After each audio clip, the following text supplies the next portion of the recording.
नमस्कार, मैं doctor Vinay Singh Yadav, associate professor, government college Behror Alwar, आपका इस कक्षा में स्वागत करता हूं, अभिनंदन करता हूं।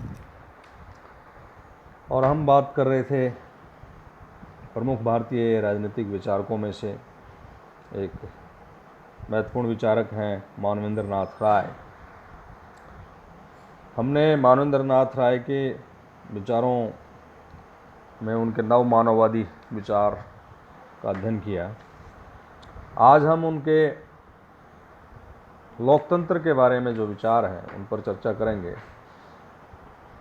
ख़ासतौर पर उनकी जो कॉन्सेप्ट है बुनियादी लोकतंत्र, या ये दूसरे शब्दों में कहें तो मौलिक लोकतंत्र या संगठित लोकतंत्र, उस पर हम चर्चा करेंगे। राय ने लोकतंत्र के बारे में टिप्पणी की है कि लोकतंत्र एक ऐसी शासन प्रणाली है जिसमें शासन की शक्ति वास्तव में जनता के हाथों में निहित होती है, लेकिन खास तौर पर जो ये संसदीय लोकतंत्र है उसके राय कटु आलोचक थे। और क्यों उन्होंने आलोचना की, उसके कुछ कारण थे कि इस संसदीय लोकतंत्र में जो पॉलिटिकल प्रोसेस है, राजनीतिक प्रक्रिया है, उसमें व्यक्ति की उपेक्षा हो जाती है। क्योंकि सिद्धांत में तो ये है कि शासन शक्ति जनता के पास निहित होती है, लेकिन व्यवहार में शासन शक्ति जनता के हाथ से निकल करके कार्यपालिका के हाथों में केंद्रित हो जाती है और व्यक्ति उस राजनीतिक प्रक्रिया का मूक और असहाय दर्शक बनकर रह जाता है। दूसरी महत्वपूर्ण बात कि जनता की जो शक्ति है वो जनप्रतिनिधियों के हाथों में, जो डेलीगेशन उसका होता है, प्रत्यायोजन होता है, उसकी भी राय आलोचना करते हैं कि जनता एक बार अपने प्रतिनिधियों को निर्वाचित कर देती है तो उसके पश्चात संसदीय प्रजातंत्र में जनता का प्रतिनिधियों पर कोई नियंत्रण नहीं होता है। ये जनप्रतिनिधि जनता के सेवक बने रहने की अपेक्षा उनके शासक बन जाते हैं, और व्यवहार में हम इस चीज़ को देखते भी हैं। जनता की जो भूमिका है वो 4-5 साल में एक बार जनप्रतिनिधियों के चुनाव में वोट देने तक सीमित हो जाती है, ऐसा मानवेंद्र नाथ राय मानते हैं। इसके साथ ही उनकी ये भी आपत्ति है कि इस संसदीय लोकतंत्र में शक्तियों का केंद्रीकरण हो जाता है। जनता की शक्तियां जनप्रतिनिधियों की संस्था संसद के हाथों में हस्तांतरित होती है और संसद में बहुमत के आधार पर दल या गुट की सत्ता आ जाती है, और दलीय अनुशासन के कारण दल विशेष के विधायकों की जो शक्तियां हैं मंत्री परिषद या कार्यपालिका में केंद्रित हो जाती है, और अंततः शासन की जो समस्त शक्ति है वो प्रधानमंत्री में हाथों में केंद्रित हो जाती है। राय का यह आरोप है कि व्यवहार में संसदीय प्रजातंत्र एक व्यक्ति की निरंकुशता अथवा अधिक से अधिक संसद में बहुमत प्राप्त दल के नेतृत्व की निरंकुशता में परिवर्तित हो जाती है। इसके अलावा वो संसदीय प्रजातंत्र में दल व्यवस्था की भूमिका के भी आलोचक हैं कि इस दल व्यवस्था ने प्रजातंत्र को विकृत किया है। जन कल्याण के हितों की उपेक्षा इसमें होती है। राय ये कहते हैं कि आर्थिक समानता को सुनिश्चित किए बिना लोकतंत्र का कोई अर्थ नहीं है, वो सिर्फ एक धोखा है। आर्थिक समानता के बिना लोकतंत्र वास्तव में धनिकों का शासन है जो गरीबों का शोषण करते हैं।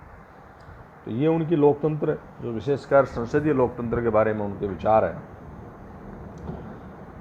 और फिर वो अपना कॉन्सेप्ट देते हैं बुनियादी लोकतंत्र का, और उनका ये मानना है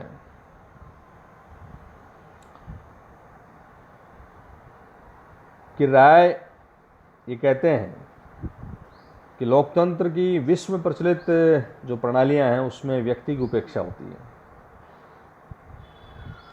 राजनीतिक सत्ता जो है व्यक्ति के हाथ में न रह करके और सत्ता के केंद्रीकृत निकायों में निहित हो जाती है। तो लोकतांत्रिक के व्यवस्था में व्यक्ति की संप्रभुता और संगठित शासन की आवश्यकता के मध्य समन्वय करने के लिए राय बुनियादी लोकतंत्र या संगठित लोकतंत्र की धारणा प्रस्तुत करते हैं, जिसमें वो बुनियादी लोकतंत्र में व्यक्ति की गरिमा और स्वतंत्रता को सुरक्षित रखते हुए उसके व्यक्तित्व के सर्वांगीण विकास की संभावनाओं को सुनिश्चित करना उनका एक प्रमुख लक्ष्य है। इसमें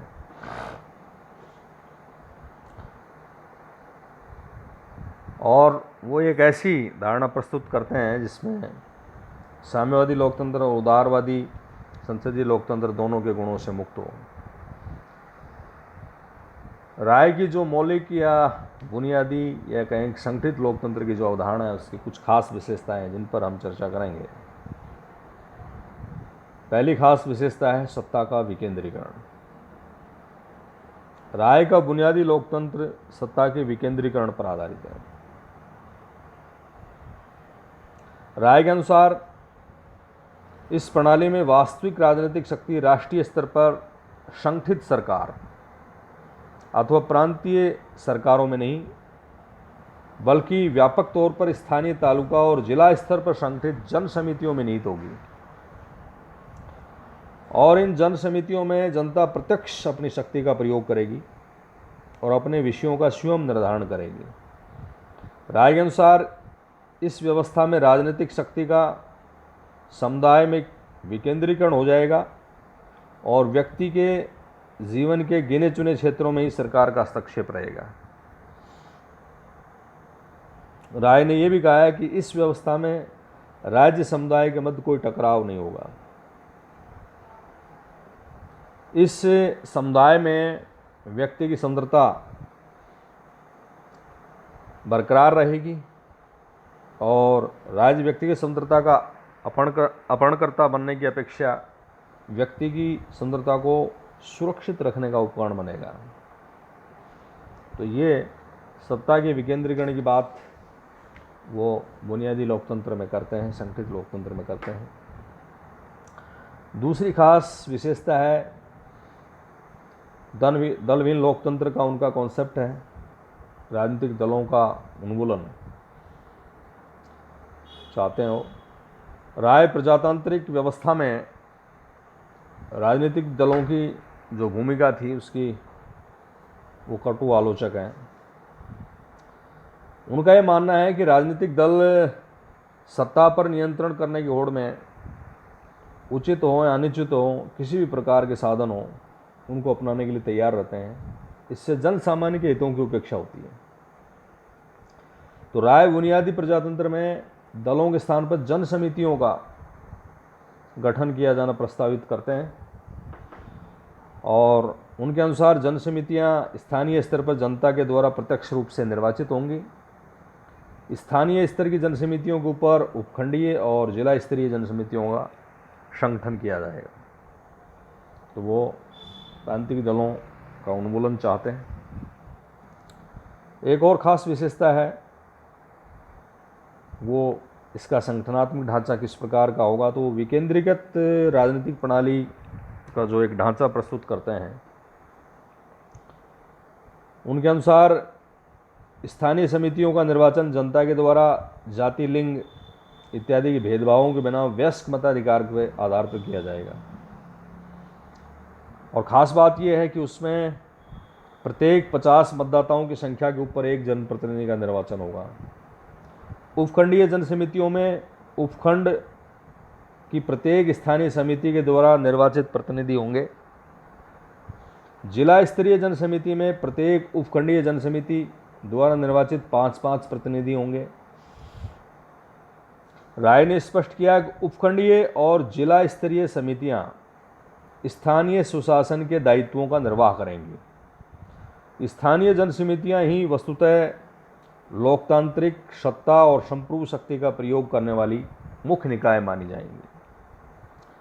राय ने प्रस्ताव किया कि प्रांतीय स्तर पर प्रांतीय लोक परिषद गठित की जाएगी जिसमें गवर्नर और जनता के प्रतिनिधि सम्मिलित होंगे। राय के अनुसार प्रांतीय शासन के लिए गवर्नर का वयस्क मताधिकार के आधार पर 5 वर्ष के लिए निर्वाचन होगा। जो गवर्नर है वो 5 वर्ष के लिए वयस्क मताधिकार के आधार पर उसका चयन होगा, निर्वाचन होगा। प्रांतीय काउंसिल के प्रतिनिधि 4 वर्ष के लिए वयस्क मताधिकार के आधार पर जनता के द्वारा निर्वाचित किए जाएंगे। जो प्रांतीय प्रतिनिधि हैं, प्रांतीय काउंसिल के प्रतिनिधि हैं, वो 4 वर्ष के लिए चुने जाएंगे, गवर्नर 5 वर्ष के लिए। राय के अनुसार प्रांतीय काउंसिल में विधायी और कार्यपालिका दोनों शक्तियां निहित होंगी और कार्यपालिका व्यवस्थापिका के मध्य शक्तियों का पृथक्करण इसमें नहीं किया गया है। राय ने सुझाव दिया कि इस व्यवस्था में एक मंत्री परिषद होगी, किंतु कार्यपालिका शक्ति मंत्री परिषद के हाथों में केंद्रित नहीं होगी। मंत्री परिषद के हाथों में शक्तियों के केंद्रीकरण को रोकने के लिए मानवेंद्र नाथ राय प्रांतीय परिषद की स्थानीय समितियों के गठन का सुझाव देते हैं, जो विभिन्न प्रकार के जो विभाग हैं सरकार के, उनकी गतिविधियों पर नियंत्रण रखेगी। राय ने सुझाव दिया कि विधायन के प्रस्ताव जो हैं वो मंत्री परिषद से काउंसिल के समक्ष सीधे प्रस्तुत नहीं किए जाएंगे, अपितु वो संबंधित स्थायी जो समिति है उसके पास भेजे जाएंगे और उसकी अनुशंसा के बाद सदन में प्रस्तुत होंगे। इस योजना में राय ने गवर्नर की शक्ति और भूमिका पर प्रकाश नहीं डाला है, किंतु इसका ये प्रस्तावित उन्होंने दिया है प्रस्ताव कि गवर्नर को नियंत्रित रखने के लिए प्रांतीय समिति के 40% सदस्यों के द्वारा उसको पद से हटाए जाने की मांग की जा सकेगी और पद से हटाने का जो अंतिम निर्णय है वो प्रांत की समस्त वयस्क जनता के द्वारा जनमत संग्रह के द्वारा किया जाएगा। तो यहाँ जनता की भूमिका को आइडेंटिफाई कर रहे हैं राय। आज के दौर में आप देखते हैं कि जो गवर्नर है वो केंद्रीय सरकार के द्वारा अपॉइंट होते हैं, राष्ट्रपति के द्वारा। संगठित प्रजातंत्र के केंद्रीय स्तर पर राय ने एक सर्वोच्च जन परिषद के गठन का सुझाव दिया है, जो कि सरकार के विधायी और कार्यपालिका संबंधी समस्त जो कार्य हैं उनका अंतिम अनुमोदन करेंगे। राय के अनुसार ये सर्वोच्च जो जन परिषद है ये द्विसदनीय होगी। एक सदन संघीय सभा होगा, दूसरा सदन राज्यसभा। और उनका ये भी मानना है कि दोनों सदनों के संयुक्त अधिवेशन को सर्वोच्च जन परिषद कहा गया है। राय के अनुसार इससे संघीय सरकार का गवर्नर जनरल देश की वयस्क जनता के द्वारा 5 साल के लिए निर्वाचित किया जाएगा। और उनका ये प्रस्ताव है कि गवर्नर जनरल सर्वोच्च जन परिषद के संयुक्त सत्रों की बैठक बुलाएगा और उसकी अध्यक्षता करेगा।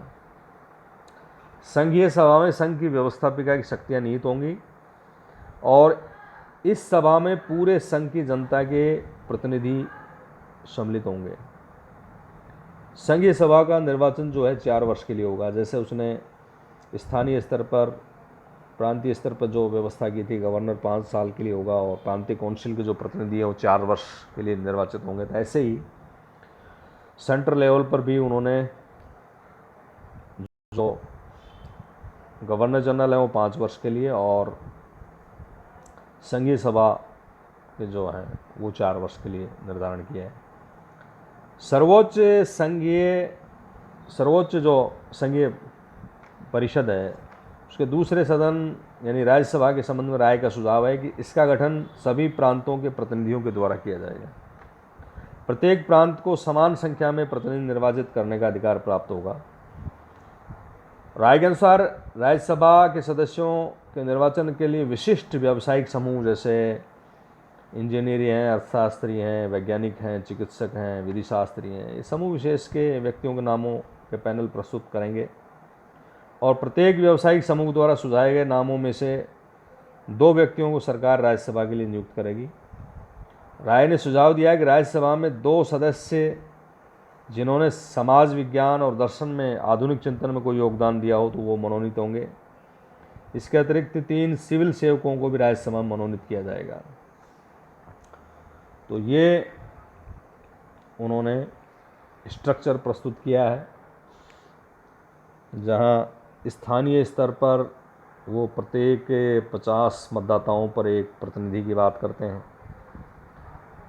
फिर उसके बाद उपखंडीय जन समितियों में उपखंड की प्रत्येक स्थानीय समिति के द्वारा निर्वाचित प्रतिनिधि होंगे, और जिला जन समिति में उपखंड जन समिति के 5-5 प्रतिनिधि होंगे। तो ऐसे उन्होंने स्ट्रक्चर हमारे सामने प्रस्तुत किया है।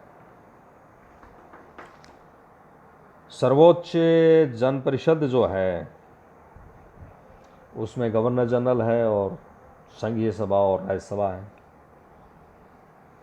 लेकिन आज की राज्यसभा में जहाँ जनसंख्या के आधार पर प्रतिनिधित्व है, तो राय उसमें प्रत्येक प्रांत को समान संख्या में प्रतिनिधि देने की बात करते हैं, जैसे अमेरिका में सीनेट में होता है। अब है संक्रमणकालीन व्यवस्था। तो उसमें राय इस तथ्य से अवगत थे कि दलीय राजनीति को दलविहीन प्रजातंत्र में बदलना तत्काल रूप से संभव नहीं है, तो उसमें स्नेह स्नेह कुछ परिवर्तन किया जा सकता है। तो उन्होंने सुझाव दिया है कि दलविहीन प्रजातंत्र की स्थापना से पूर्व एक संक्रमणकालीन व्यवस्था में तानाशाही की अपेक्षा वो संसदीय प्रजातंत्र को उपयुक्त मानते हैं। और उन्होंने सुझाव दिया है कि संक्रमणकालीन व्यवस्था में संसदीय प्रजातंत्र के दोषों को स्नेह स्नेह उनका निवारण किया जाएगा। राजनीतिक प्रणाली को दलविहीन लोकतंत्र में परिवर्तित करने से पहले 2 शर्तें हैं। तो उसमें एक तो जन शिक्षा है, जनता की शिक्षा। राय ने कहा है कि जनता को शिक्षित बनाकर ही उनमें आत्मनिर्भरता और आत्मसम्मान का भाव विकसित किया जा सकता है, उनको दायित्वों के प्रति जागरूक बनाया जा सकता है। उनका तात्पर्य ये है शिक्षा से कि व्यक्ति में अपनी क्षमताओं, विवेक और उत्तरदायित्व को विकसित करने की क्षमता तथा इन सब को व्यवहार में उतारने का प्रशिक्षण होगा इसमें। तो शिक्षा के द्वारा एक वैचारिक क्रांति को लाना चाहते हैं, ताकि व्यक्ति अपनी गरिमा, अधिकार और दायित्व के प्रति सचेत हो और सामुदायिक जीवन में अपने समुचित स्थान को समझने में सक्षम हो। तो ये वो जनता की शिक्षण चाहते हैं। दूसरा, आर्थिक रूपांतरण। उन्होंने कहा कि बुनियादी प्रजातंत्र की स्थापना तभी संभव है जब समाज में उसके लिए उपयुक्त आर्थिक परिस्थितियां विद्यमान हो। उनका स्पष्ट मत था कि जब तक आर्थिक असमानता, आर्थिक शक्तियों का कुछ हाथों में केंद्रीकरण और शोषण विद्यमान है, तब तक सच्चे लोकतंत्र की स्थापना संभव नहीं है। इसलिए उनका ये मानना था कि धीरे धीरे अर्थव्यवस्था को इस तरह से कन्वर्ट किया जाए, इस तरह से रूपांतरित किया जाए जिसमें विकेंद्रीकरण और शोषण की संभावनाएं, केंद्रीकरण और शोषण की जो संभावनाएं वो कम होती जाएं और प्रत्येक समुदाय में प्रत्येक सदस्य की भौतिक आवश्यकताओं की पूर्ति सुनिश्चित की जा सके। उनका यह मानना था कि इस रूपांतरित अर्थव्यवस्था में उत्पादन और वितरण मानवीय आवश्यकता के अनुसार होने चाहिए। तो उन्होंने अर्थव्यवस्था के सामाजिक नियोजन पर बल दिया है। उन्होंने कहा है कि नया समाज विवेक और ज्ञान पर आधारित होगा, इसलिए स्वाभाविक रूप से नियोजित होगा, किंतु नियोजन में व्यक्ति की स्वतंत्रता को प्रमुख उद्देश्य माना जाएगा। तो ये उनका बुनियादी लोकतंत्र है, संगठित लोकतंत्र है, जिसके कुछ खास विशेषताएं हमने अभी देखी हैं। धन्यवाद।